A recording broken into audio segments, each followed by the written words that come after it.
véritablement un peu wàññi la dynamique de protestation. Souvent nit ki dafay andi li nga xam mooy la solution. xam nga dans les théories de Noam Chomsky lié véritablement à la communication de masse boo koy comprendre dina naan créer un problème pour offrir une solution. xam nga loolu tactique la goo xam ne état yi dañ koy jiital gouvernement yi dañ koy jiital. donc de ce point de vue là mënuñ jàpp ni contexte bi effectivement c'est un contexte lourd. parce que justice bi fu mu wàllu boppam lañ say laaj moo bari. reddition des comptes jëm si wàllu koppar gu ñu ko gérer. waaye itam jëm si reddition boo xam ne dafa lié véritablement à tout ce qui s'est passé. voilà mais surtout entre 2021 et 2022. Ablaye surtout loolu nga baal Ablaye parce que loolu bokk na ci li nga xam ne moo tax ñoom ñu fal leen. voilà te wàllu Diouf Bodiang bokk ñoom nee na lii bu ñu ko réglé wul jarul dem campagne 2022. waaw non xam nga bokk na si tax ñu fal leen. waaw justement parce que mais ce n'est pas le seul principe. waaw de choix. waaw bi tax c'est pas le seul point, voilà c'est pas le seul point, c'est pas le seul principe de choix. bu tax ñu fal leen. bokk na si donc loolee itamit jàpp naa ni c'est de bonne guerre pour véritablement ñu jëm ci. comme on dit dëkk boo dem day faut savoir rendre justice gis nga Rwanda. génocide bi c'est en 94. jamono yi si ginnaaw la ñuy doog a setal madame Habyarimana. te elle a 80 ans. Rwanda ay nit yu bokkoon si génocide bi jàpp nañu ay nit Belgique jàpp nañu ay nit France. au moment où ils avaient plus de 70 ans. des personnes qui ont été jugées et condamnées. ñun les faits bërki Dembo Ndiaye la léegi ñu ne non dañuy def tabara sur tout cela je dis encore une fois. dans un pays où l'on n'aura jamais justice. dafay am toujours effet boomerang. day am toujours effet boomerang. c'est-à-dire que depuis 1963 je ne cesse de le répéter. depuis 1963 pratiquement dossier bi yi aboutir ay benn la comme dans l'affaire Mamadou Diop. ba nga xam ne benn nit la boo xam ne nuñ ko faatee xam nañ ko ñu dem ba justice aboutir. mais dans tous les autres cas. yi nga xam ne. ak bugale boobu ñu jàppoon dans l'affaire de l'étudiant là. mais yeneen yëpp tuerie de masse yëpp mais musul am justice. donc pour man loolu. même 88 sax. voilà moo tax ma wax la c'est-à-dire que jëlal 63 67 68 73. et cetera 88 et cetera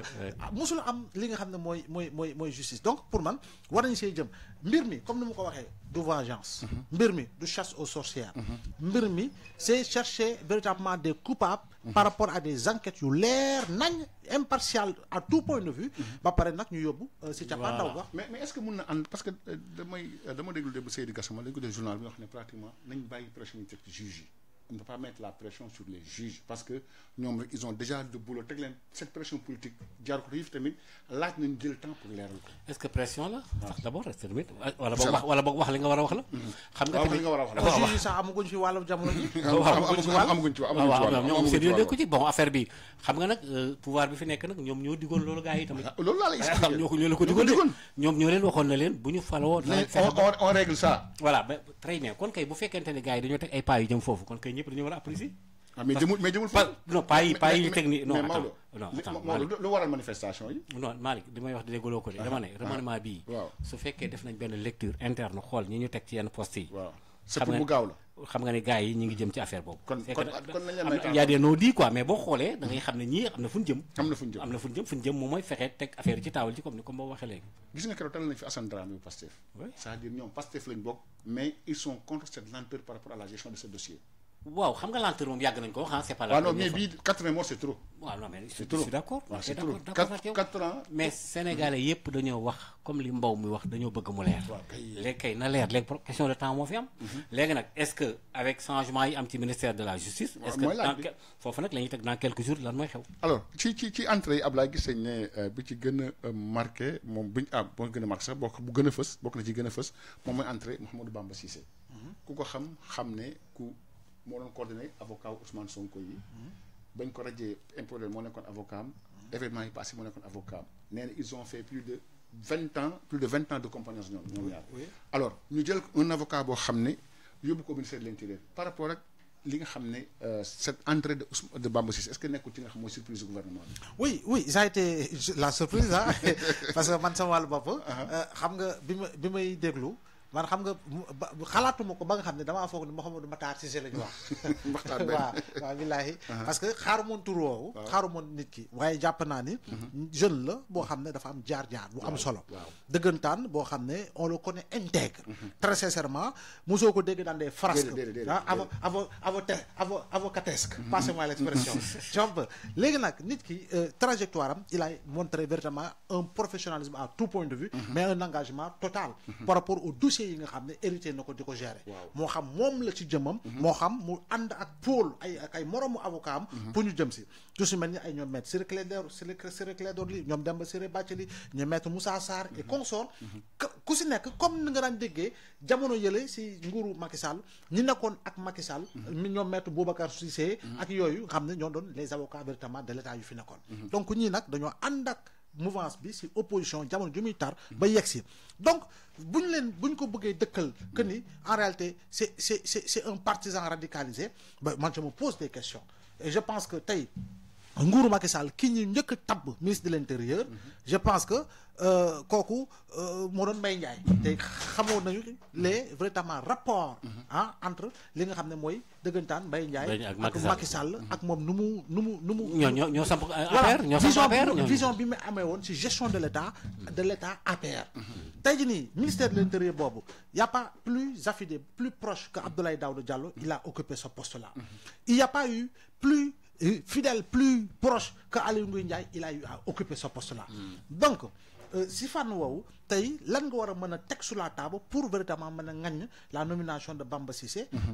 au niveau du ministère de l'Intérieur. Mais je veux dire est-ce que dañuy xaarul li c'est-à-dire kenn xaarul. non xuma yow non je parle du cadre général. d'accord non xam nga non Malick nag wax naa la fu mu toll nii Malick lu ñëpp di xaar sax baaxul fu mu toll nii Malick la waaye bul tax ma andi milk bi quoi. xam nga waxal bu la neex voilà bul tax ma andi milk bi ba fu mu toll nii boobu léegi daal Malick la. voilà donc milk zoo bi lay bañ a andi. kon baax na voilà donc pour wax ni rek effectivement. nomination bu ñu andi te interprétation dina si am jàngat dina si am et c'est la chose la plus normale ku nekk ak nu mu koy gisee mais pour man ce qu'il faut éviter c'est véritablement c'est les débordements dans l'usage véritablement du langage approprié parce que tey mënuloo ñëw parce que on a nommé un Bamba Cissé nga ne non ces gens veulent imposer un régime totalitaire non ces gens veulent imposer une dictature amul benn effet boo xam ne tey wala benn Ablaye je veux dire ils donnent leur point de vue quoi non d'accord je te dis pas le contraire mais je dis Hadj Malick les mots ont leur sens bien sûr quand je dis la nomination par exemple je dis la nomination de Ablaye Fall à la tête de la fédération c'est la porte ouverte à tout xawma nangam tu vois benn instant di nga mën nga me recadrer parce que da ngay xam ni en réalité si débordement laa nekk je ne suis plus dans l'objectivité jomp man foofu laay waxee quoi voilà je suis plus dans l'objectivité parce que tey lépp loo gis loo xam ne safaan la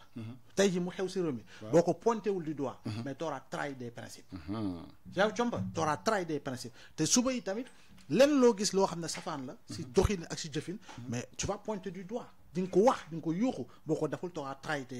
des principes donc fu mu toll nii niveau bu ñu toll contexte bu ñu toll nii je pense que le profil aujourd'hui mënoo ko dëkkal fenn mënoo ko dëkkal fenn on va le juger à l'œuvre d'ailleurs voilà mënoo ko dëkkal fenn te wax naa la ko contexte bi ñu ko nommé mënoo ne contexte pour mater la waaw parce que y a rien waaw parce que réew mi yënguwul macha allah y a rien macha allah moom laa doon wax léegi rek xam nga boo li ngeen wax lii lépp boo ko résumé mooy booy tànn da ngay xam ki ngay tànn gis nga loolu kenn duna ko gulee ci biir Sénégal Mbow répété na léegi ñi fi jaar nekk ministère de l'intérieur yëpp ci jamonoy Macky Sall mais bu yëgoon ci jamonoy Abdoulaye Wade la gën a garaw foofu tamit da ngaa gën a Abdoulaye Wade il est fin politicien la xam na lu muy def mais soo xam naa tànn tout le teg na fa général waaw d'accord mais ban moment la ko fa teg bu gàtt te dafa am sax contexte bu taxoon kii rek daal ko fay xam nga moom politicien la maanaam dafa am ay poste clé yoo xam ne yi nañ ko gis nga wax dëgg de wolof nee na fu la fuute féete du foolim tuñ wax na fii la fuute mais yan soo sa ngi resté proverbe bi de mais wax dëgg rek du tey jël say daal dem jël say daal dem sa yoon mais réew mi ñu ko ba ca Senghor ba léegi ca ñoom Mamadou Diop ba léegi am na poste yoo xam ne yii sa waay ki nga wóolu nga fay teg nañu waxante dëgg président Macky Sall loolu dénkaani ko wóolu mais nag am koo xam ne kii da ngeen a bokkoon démb yow wax léegi ànd ak moom ñaar fukki at yàlla ngeen xeex moom moo koy wax waaw Mbaye Ndiaye ci boppam loolu la doon wax bi nekk assemblée nationale ñoom ñoo créé APR xeexandoo ak ñoom Moustapha Cissé Lo dem ba créé APR ñu def ko lan lañ ko jox intérieur lañ ko jox bari ko jëlee tamit ka gën a jege Macky Sall lañ fa tegaat dafa am yoo xam ne nekk ci Sénégal sax di ko répété waat naan loolu de indi ay problème ay état totalité yooyu da nga yàq say wax parce que loolu dañ koo dundatu ko waxuma nag ne kun fa teg amuloo compétence wala waruñu la fa teg wala yu naaw mais buur bu faloo ba pare lépp loo xam ne daf koy aar day xam nu mu koy jaaree loolu la wolof wax loolu la Sénégalais yi xam ci seen aada ak seen cosaan Senghor def na ko Abdoulaye ce n'est pas parce que diw def na ko dama ko war a def mais réew mi ci boppam moo toll foo xam ne fii loolu maanaam fii la yëf yi toll tànk boobu rek lañ mën a teg donc alors Ablaye entrée Déthié Fall waaw Déthié on l'a vu également faire son entrée dans le gouvernement comme ministre des infrastructures waaw mais Déthié en réalité. waaw ñu ngi nuyu ñoom Barka Diop Sarr ak tamit As Touré Ibou Ngoné ak Ousmane Camara ak Ken Sarr ñu nuyu bu baax a baax a baax waaw. ñu ko waxatee Déthié jàpp naa ni turam yàgg nañ ko rumbandaan. waaw si li nga xam mooy dugg si gouvernement bi ñu dënk ko un ministère clé ce qui a été fait. Et je pense que aujourd'hui ce n'est que le prolongement d'un long compagnonnage bi nga xam ne tàmbali na si biir opposition bi. dans le cadre de Yewwi Askan Wi. Et quoi qu'on puisse dire il est resté constant si li nga xam moo di principe donte le am na ñoo xam ne xaaral non déggoo ma ne donte le am ñoo xam ne ñu ngi naan non jot na dem mais dem bi heureusement que il n'a pas traversé le pont voilà il n'a pas traversé le pont dafa dem bay traversé pont bi xam ne en réalité non fi muy bàyyi rive bi muy bàyyi mooy rive bi nga xam ne moo gën ci moom te parce que fa la bokk il est retourné fi nga xam ne moo di rive bi nga xam ne fa la bokk donc wéy di ànd ak ñoom si li nga xam mooy principe bi nga xam ne partagé nañ ko dans le cadre d'une vision boo xam ne ñoom ñoo ko sekk donc moom mu dem ñu def gouvernement bokkul duggul ñu yàgg ko tudd na ko ana Déthié Fall ana Malick Gakou c'est des profils yoo xam ne qui peuvent être intéressants dans l'accompagnement du président Diomaye et du premier ministre Ousmane Sonko tey Déthié dugal nañ ko mu nekk ministre des infrastructures loolu nag mooy tabax dëkk bi je pense que tey polytechnicien la quoi qu'on puisse dire bien sûr industriel la si wàllu liggéey bi nga xam ne xam nañ ko depuis autant d'années kon boog am na expérience sur le plan politique am na expérience sur le plan de la députation et tout chef de parti la bind na projet de société kon boog amaana bu ñëwee méngale ko ak vision bi nga xam ne mooy vision bi nga xam ne président Diomaye moom moo ko lal dans le cadre de leur projet ñoom jàpp naa ni am na loo xam ne effectivement sas la est-ce que nekkul tamit Maodo c'est un allié qui a été récompensé wala c'est trop waaw am na ñuy wax loolu waaye loolu moom mooy wax joo xam ni moom biti la fanaan parce que ci politique lañ nekk mooy li ma wax léegi rek xam nga dafa am yoo xam ni Malick di ko wax ci Sénégal gi moo tam ni les gens waaw non d'accord na nangul naa leen ñu wax loolu mais dama ne mais Malick mooy li la Mbow wax léegi gis nga magum jëmm bu waxee dara ba pare day xool ba xam li mu wax lan lay saf xorom lay saf wala suukar lay saf wala wax ju bees la wala wax ju répété la wala dara la ay diw naan dañ ko récompensé bi demee noonu fii Sénégal toll ak li fi xew lépp ci histoire politique du pays loolu di ko wax sax yeneen mbir la xam nga Déthié comme ni ko Mbow waxee dafa nekk koo xam ne kii ci wàllu compétence ak rigueur nit ñi dañ ko nangul depuis mu nekk parti réew mi ak Idrissa Seck il a fait le service jiite woon cadre réew mi cadre yi nekk foofu nekkoon vice-président parti bi nekk fi député à l'Assemblée nationale nekkoon fi def service militaire nekk nit koo xam ne kii ràññe nañ ko tamit ci xam-xamam parce que bind na tey tamit nit la koo xam ne kii nit ku dal la ci li nga xam ne boo ko gisee nii da nga naan kii nit ku dal la tey tamit nekk na koo xam ne kii d'après ñu ko jege dafa am discrétion bu nekk ci moom c'est-à-dire que c'est un homme d'état par conséquent c'est un homme d'état parce que homme d'état mooy ki nga xam ne mën naa xëy liggéey ba ngoon te daanaka boo fekkante ne la muy génn na 0,1 sax doo am ca lam liggéey te beneen bi ci tegu tamit li ñu ko dénk moom mooy fexe ba jëmmal dara infrastructure mooy di jëmmal dara loolu nag xam-xam moo koy joxe waaye du benn xam-xam de il faut nga am staff bu la wër xam nga dañ ko doon faral di wax fii ci gouvernement bu ñoom Ousmane Sonko bi problématique bi nga xam ne moo ci gën a dur mooy question de la communication dinañ ci ñëw te loolu danañ ci ñëw gis nga ministère yi ñuy doog a faral ñi fi nekkoon démb ak barki démb ci yem gis nga Mbow mi sax da koy faral di wax bi mu doon wax ci affaire JO yi fi am ak yu demee noonu bu dara jublu see nañu war a taxawee ci communication xam nga li ñuy wax communication moom dafa nekk un élément essentiel ci déroulement d'un état surtout état buy doog a falu wax te gars yi pour nga gis leen ñuy communiquer c'est très rare à travers les rajo xaw ma nag fu ñu koy defee xanaa peut-être ay bout de papier ils ont leur canaux seen influenceurs yow tee dans les radios parfois sax rarement ngay gis sax verbalement nga dégg leen ñu wax wala yu demee noonu loolu mooy problème bi léegi nag Déthié ñëpp yaakaar nañ ne politicien la xam na li xew wax ma politicien de mais politicien la xam na réew mi def na campagne dugg na ci réew mi xam na Sénégal fi la jànge fi la defee lépp te tamit yàgg naa diriger ay nit waaw nit la koo xam ne kii moom yàgg naa diriger ay doomu aadama c'était président d'une tête waaw très bien mais par conséquent kii ko fal yaakaar naa ne buñ ko bàyyee mu liggéey te njort naa ne dina dem ba nga xam ne danañ am yaakaar ci moom gis nga ministre bi dañ ko wàllu mbay mi